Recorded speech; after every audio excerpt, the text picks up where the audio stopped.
2001 నుంచి ఇప్పటి వరకు ఎన్నో అవమానాలు, ఎన్నో అవాంతరాలు, ఎన్నో కష్టాలు.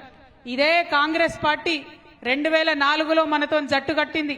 అన్న రమణన్న గారు చెప్పిండ్రు, ఇక్కడ జీవన్ రెడ్డి గారు గెలిచిండ్రంటే అప్పటికే చచ్చిన పీనుగులాగా పడి ఉండే కాంగ్రెస్ పార్టీ, దేశవ్యాప్తంగా జీర్ణ స్థితికి పోయిండే కాంగ్రెస్ పార్టీ. కానీ ఆనాడు గులాం నబీ ఆజాద్ గారు కేసీఆర్ గారి ఇంటికి వచ్చి ఈ కండువాతో పొత్తు పెట్టుకుంటే రాష్ట్రంలో దేశంలో అధికారంలోకి ఆనాడు వచ్చింది కాంగ్రెస్ పార్టీ. అప్పుడు ఏం మాట ఇచ్చిర్రు 2004లో? ఇగో 2004లో మనం అధికారంలోకి రాగానే కామన్ మినిమం ప్రోగ్రాంలో పెడుతున్నాం, వెంటనే రాష్ట్రం ఇస్తామని చెప్పింది. కానీ ఇయ్యలే. ఎప్పుడు ఇచ్చిర్రు? 2004లో ఇస్తామన్నది కొట్లాడంగా అరిగోసవడంగా కేసీఆర్ గారు నా శవయాత్రనో తెలంగాణ జైత్రయాత్రను అని దీక్షకు పోతే దిగి వచ్చి అప్పుడు ఇచ్చిండ్రు తెలంగాణ. ఉట్టిగా ఇయ్యలే. కాంగ్రెస్ వాళ్లకు ఈ బెదిరింపులు కొత్త కాదు, మోసం కొత్త కాదు.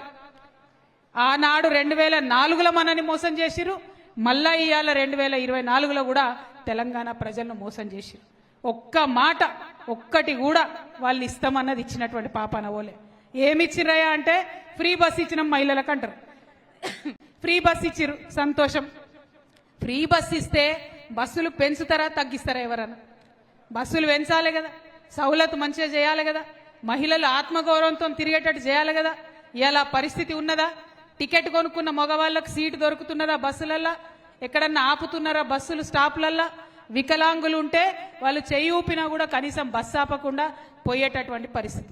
మరి బస్సులు మీరు పెట్టినరు ఫ్రీ బస్సు, కానీ బస్సులు ఎందుకు పెంచరు?